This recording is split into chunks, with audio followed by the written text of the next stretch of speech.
Good morning, everyone. We're continuing here in the words of the RAMBAM, and we're talking about when a person is sick and they need to do something that is from the cardinal sins. You're not allowed to heal yourself by doing it. Mishanasan eina be'isha. A person lays his eyes on a woman, and he becomes lovesick over this woman, and he is on his way to the deathbed as a result of it if he can't have her. And the doctors say, the only way you're going to be healed is if you have intimate relations with this woman. Even if she's a penuya, even if she is a single woman, even if all they say is talk to her from behind the fence, meaning I believe that he means you sit on one side of the mechitza and she sits on another side of the mechitza. You can talk to her. That will also help to heal you.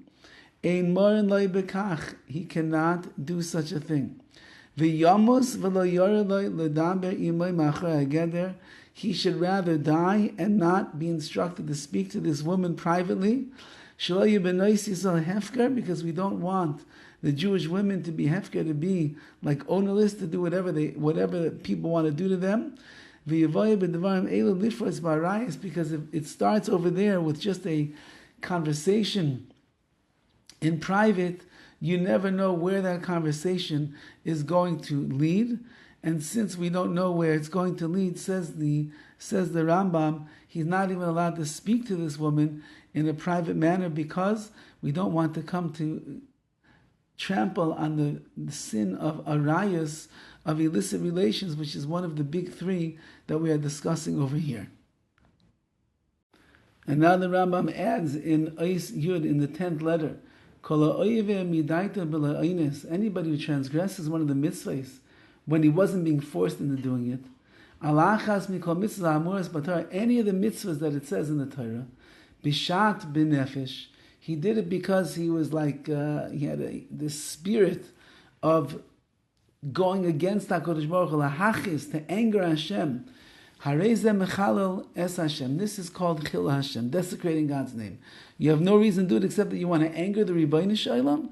That's called chil Hashem. Ulefikach, and therefore, never b'shivoy sheker, it says when a person takes a false vow, v'chilalta es shem elokecha ani Hashem, you desecrated HaKadosh Baruch Hu's name. I am Hashem. V'im aver ba'asar mi Yisrael, and if you did this in front of 10 Jews, then you you desecrated HaKadosh Baruch Hu's name publicly, which we spoke about before. And so too on the converse side, anyone who separates themselves from doing a sin, or they did a mitzvah, and they didn't do it because anything was going on in the world, or they were afraid, or they're concerned, they're nervous, someone's going to end up doing something bad to them if they don't do the mitzvah. And also they're not looking for honor. Or rather they're doing because HaKadosh Baruch Hu said, you should do this, so I'm doing it for the sake of heaven itself. Says the Rambam, Rabbi, this is like Yosef, who held himself back from being together with his master's wife. This is sanctifying HaKadosh Baruch Hu's name. Yosef HaTzadik knew he's all alone. No one's around. No one's going to see him. He's in Mitzrayim. His father will never know. Maybe HaKadosh Baruch Hu will never really see what's going on over there. Who knows what he was thinking exactly at that time? But then he said, no. HaKadosh Baruch Hu told me not to lie with this woman carnally.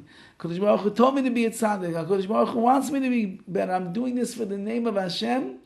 And that, you're mekadesh shem shemaim. The Kiddush is, he was all by himself. Nobody saw. But even that was the Kiddush Hashem. No matter where you are in your life, if you're doing things for the sake of the Rebbeinu Shalom, even if nobody else is around to see you except you and Hashem, that sanctifies, it elevates, and it makes the name of Hashem great. And we see in Yosef's situation for all generations. Have a wonderful day.